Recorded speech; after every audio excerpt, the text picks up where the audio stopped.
चलो फिर किसका सवाल है, हाथ उठाओ, बोलो। बाबूजी प्रणाम। जी। राधे राधे।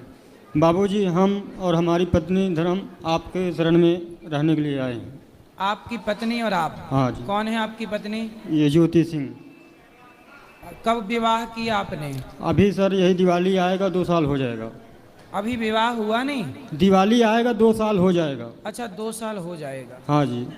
तो यहाँ रहना चाहते हो, पति पत्नी हो, बढ़िया कमाओ खाओ ना? बाबूजी, मेरे साथ कुछ घटना हो गई थी। क्या घटना 14/6/2024 को मेरे माँ को जान से मार दिया गया था। हमको भी इसमें हमारे अंगूठे में प्लेट पड़ा है, हाथ में प्लेट पड़ा है, तो सर में चोटियाँ आपको हैं। किसने मारा और आपकी माँ को किसने? मेरे पड़ोसी लोग ने, पड़ोसी ने? इनके बुआ के लड़के लोग। इनकी बुआ के लड़के? आपकी पत्नी के बुआ के लड़के? जी सर। तो क्यों, उसकी क्या दुश्मनी थी आपकी माँ से? ये कोई दुश्मनी नहीं था। ये था दुश्मनी कि हम लोग लव मैरिज शादी किए थे। Love marriage? इनके माता के कहने पे, इनके पिताजी के कहने, मतलब इनके घर वाले के राजी से। हाँ, इनके घर वाले की तरफ से मेरे ऊपर कोई केस, कोई बावजूद, कोई कुछ नहीं है सर।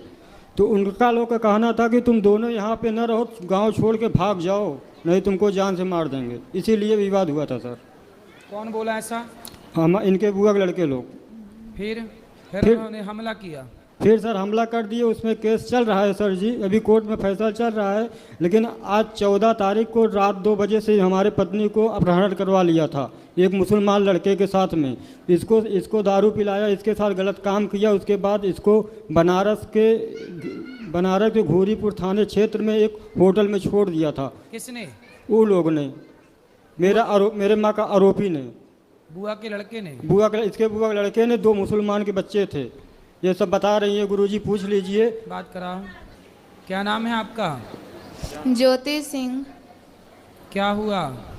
क्या हुआ बोलो बोलो। क्या हुआ तो कहाँ गए थे बताओ।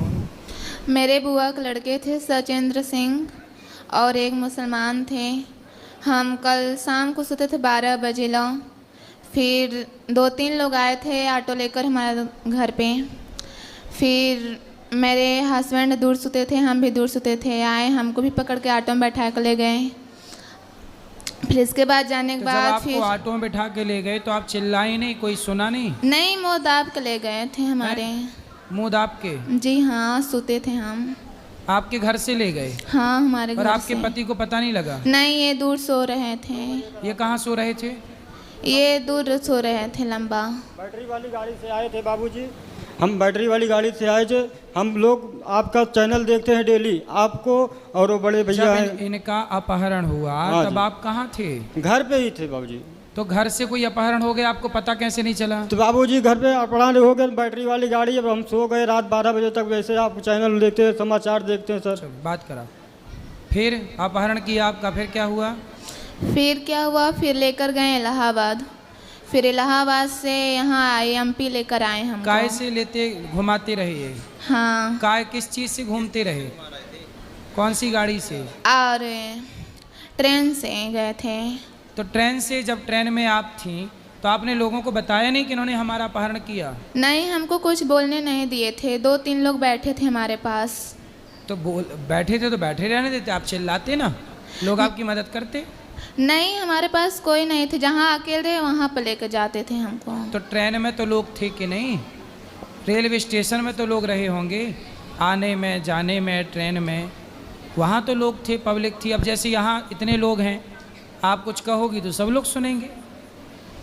ऐसे जब ट्रेन में जब आपका अपहरण करके कोई ले गया तो ट्रेन में कोई किसी का मुंह कब तक दबाए रहेगा? नहीं, पास में बैठे थे, कुछ बोलने नहीं दिए थे। चलो ठीक है, फिर आगे? फिर आगे क्या, फिर MP ले गए हमको। फिर और धमकी दे रहे थे कि तुम इसको जयप्रकाश को छोड़ के अपने मायके चल जाओ और सही रहेगा, न अगर फिर आओगे यहाँ बसना, फिर कागजात लेकर तब हाजिर होंगे। फिर क्या, फिर हमको होटल पे ले गए थे। हमको नहीं पता थी कि ठंडा में शराब मिलाएंगे।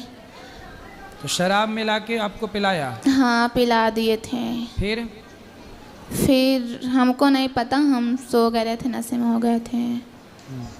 फिर सुबह 6 बजे इन लोग हमको होटल पे छोड़ के चल गए थे। दोनों लोग फ़ोन लेकर चले गए थे, पैसा लेकर चले गए थे हमारे। बताओ तो हम आपकी क्या मदद करें। बाबूजी आप हमारी मदद यही कीजिए, अपने पास रख लीजिए, नहीं मुझे जान से दोनों लोग को मार देंगे सर जी।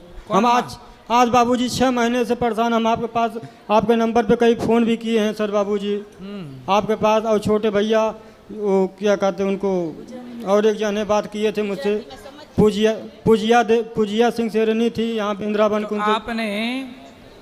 आपने विवाह कर लिया तो विवाह करने के पहले सोचना था ना बेटा। बाबूजी अब ऐसा था कि इनके पिताजी भी साधु हैं और इनकी माता जी कहने लगे कि भैया हमारे लड़की से आप शादी कर लो, हम लोग गरीब हैं, यही से हम लोग भी गरीब घर से थे, राजपूत हैं सर जी, हम लोग भी गरीब घर थे, तो वो लोग भी आए अपने मम्मी को बताए, तो अपने मेरी मम्मी बोले ठीक है बेटा। राजपूत हैं? हाँ बाबूजी।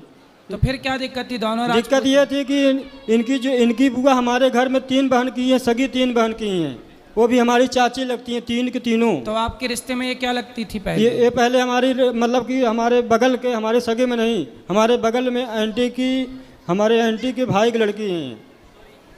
तो आपका कोई संबंध नहीं था पहले से? नहीं संबंध नहीं था, सिर्फ आना जाना था बस सर। ठीक है, तो अब प्रेम से रहो, कमाओ खाओ संसार। बाबूजी कल से परसों से निकले आपके पास, समझ लीजिए 36 घंटे के बाद आपके यहाँ खाना खाया हूँ, पति पत्नी कहीं खाना नहीं खाया, 1 रुपये मेरे लोग के पास नहीं था बाबू। देख लीजिए बाबूजी हमारे बीवी के पास ना कोई गहना है, कुछ नहीं है, सब कुछ ले गए बाबूजी। कोई बात नहीं, आप पति हो, कमाओ। कमाते हैं बाबूजी। पति उसी को तो कहते हैं जो अपने परिवार को, अपनी पत्नी बाबूजी का पूरा ख्याल रखे। बाबूजी हम ठाकुर भले हैं लेकिन कमाने में नहीं लाज शर्म कर, हम टेंट का काम करते हैं शादी ब्याह में सर जी।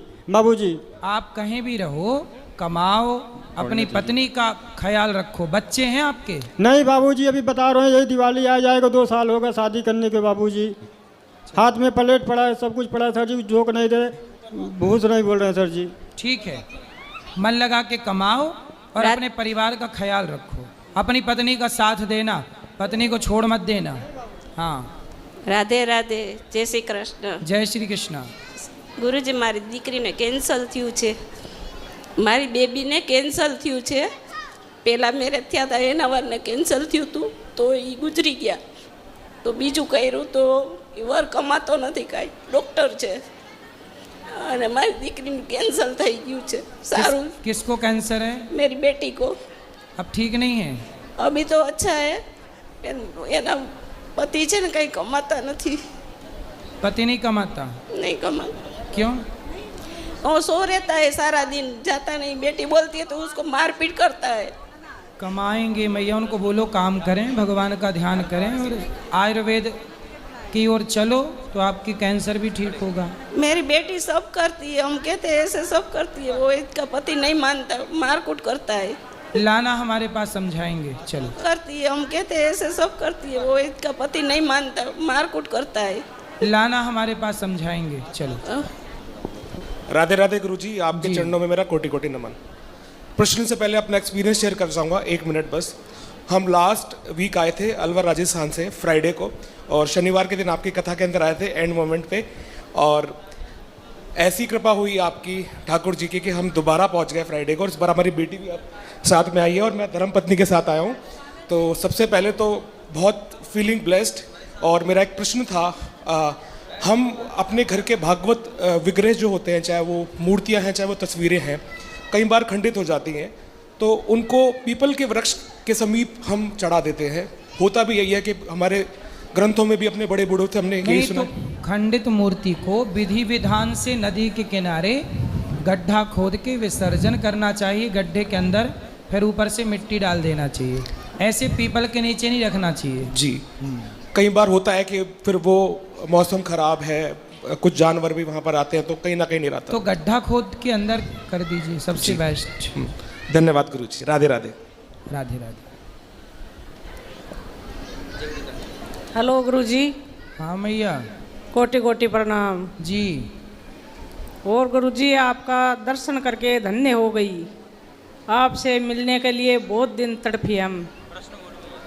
हमरे 3 पुत्र तीनों खत्म हो गए। मैं ऐसे पूछना चाहती हूँ, मैं उसके बारे में पोती पात तो करा दिया, अब माँ पिता का फर्ज बनता है कि घर पर श्राद्ध गालने का। पाठ करा लिए हैं, तर्पण करते रहिएगा। उनका बोल दीजिएगा, उनके बच्चे जो भी हैं करें। धन्य गुरुजी। खुश रहिए। राधे राधे गुरुजी। हम्म, गुरुजी कैसे हैं आप? कृपा है। गुरुजी आपको एडवांस में आपके जन्मदिन की बहुत बहुत बधाई। आप तो यहाँ पे होंगे नहीं, तो गुरुजी हमारी बस एक इच्छा है, हमारा जन्मदिन भी 24 सितंबर को है, तो प्लीज़ आप हमें विश कर दीजिए। बस हमारे लिए यही गिफ्ट है। आपको बहुत बहुत शुभकामनाएं आपके जन्मदिन की एडवांस में। गुरुजी पंजाबी में विश कर दो, हम पंजाब से है ना, तो देखो क्या हम बोलते कांप हैं? रहे हैं। अगर आप वैसे विश करते हो ना, बार बार दिन ऐसे कर दो, हमें बहुत खुशी होगी। तो ये पंजाबी में तो नहीं आता? नहीं मेरे नहीं, हिंदी में कर दो अगर आपको पंजाबी नहीं आती तो। को। पंजाबी में कैसे बोलते हैं? ਤੁਹਾਨੂੰ जन्मदिन दियां बहुत बहुत मुबारका। तुम्हारे नू जन्मदिन का बहुत बहुत मुबारका। हिंदी में। गुरुजी हम आपके लिए एक छोटा सा गिफ्ट लेके आए हैं। हमारी इच्छा है कि आप ये गिफ्ट प्लीज अभी खोलना, हमें बहुत खुशी होगी। जरूर जरूर। राधे राधे गुरुजी। खुश रहिए, खुश। बहुत बहुत शुभकामनाएं आपको जन्मदिन की। राधे प्रसन्न रहिए। राधे राधे गुरुजी। जी जी, हाँ, मेरा बेटी और मेरा दोता को राधे राधे बोल देना। सबको राधे राधे।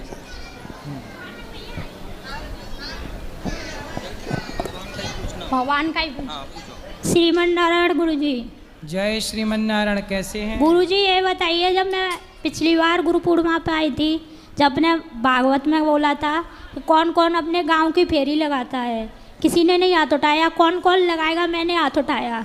जब से मैंने फेरी लगाना स्टार्ट कर दिया है। प्रभात फेरी। हाँ, तो गुरुजी उसमें तो सातों जात जाती है, जैसे अपने मेहतर भाई है, जैसे मोची भाई है, आप बोलते हो, सब जाना चाहिए। सब आए। तो गुरुजी जो मैं अपनी कहना चाहती हूँ कि मैं रघुवंशी में देखो, मैं तो ठाकुर हूँ, मैं रघु के कुल से। ठीक है। तो गुरुजी जो मेरे साथ जाते हैं वो भी ठाकुर है, लेडीज, लेकिन वो तो विरोध कर रही है। दो मेहतर वो झाड़ने वाली जाती थी हमारे साथ, तो उनने अरे उनका ये बताओ, उनसे कहना कि भगवान का नाम लेने वाला कोई भी हो सकता है। गुरुजी कोई नहीं समझता। नहीं समझते तो वो अज्ञानी है। वो अज्ञानी है, उनको समझाओ कि भगवान का नाम जो लेता है, जो भगवान का नाम लेके सबरी राम का नाम लेती थी, शबरी को गले लगाया। रैदास जी तो मोची थे, जूता सिलते थे, उन्होंने भगवान को पाया। भगवान का नाम जाति से भगवान नहीं मिलते, प्रेम होगा तो मोची को भी भगवान मिल जाएंगे, ये बोल झाड़ू लगाने वाले को भी मिलेंगे। प्रेम नहीं होगा, प्रेम नहीं है तो किसी को नहीं मिलेंगे भगवान। गुरुजी उनको उनने ये अज्ञान है, उनको समझाना मेरी बात। ये बोला है उनने, जब आप इन मेहतर भाइयों को ले जाओगे तो हम नहीं जाएंगे। कोई बात नहीं, बोले आपको जाना है जाओ, पर आप तो सबके साथ प्रेम से। और एक बात और है गुरुजी, मैं अपनी बहनों से कहना चाहती हूँ, मेरे गांव में एक लड़की ने शादी की थी, लव मैरिज। ठीक है। उसका पति 1 साल पीछे जब वो प्रेग्नेंट थी, अब वो छोड़ के गया है गांव में। पति ने छोड़ दिया? छोड़ दिया। क्यों? तो ये बोला था कि वो उसकी माँ से मतलब बदतमीजी से बात करती थी, तो उसने बोला कि अगर तुम बदतमीजी से मेरी माँ से बात करती हो और अब कह रही हो कि मेरे पास खेत नहीं है, पैसा नहीं है, तो आपने शादी क्यों की? ऐसा बोला? हाँ, तो आपको तो पहले पता ना था कि मैं कमाता नहीं हूँ, कुछ नहीं करता हूँ, फिर आपने शादी क्यों की? सही। फिर आपने शादी क्यों की? सही है। तो वो लड़की को यहीं छोड़ गया है। अब वो कह रही है उनकी माँ कि वो आएगा यहाँ तभी मैं भेजूंगी अपनी बेटी को। उसने बोला है कि मैं कभी नहीं आऊँगा, जैसे वो घर से गई है वैसे ही यहाँ आ जाए। तो मैं अपनी बहनों से बोलना चाहती हूँ, हर बार लड़का ही गंत तो नहीं होता है, आप भी तो गंत हो।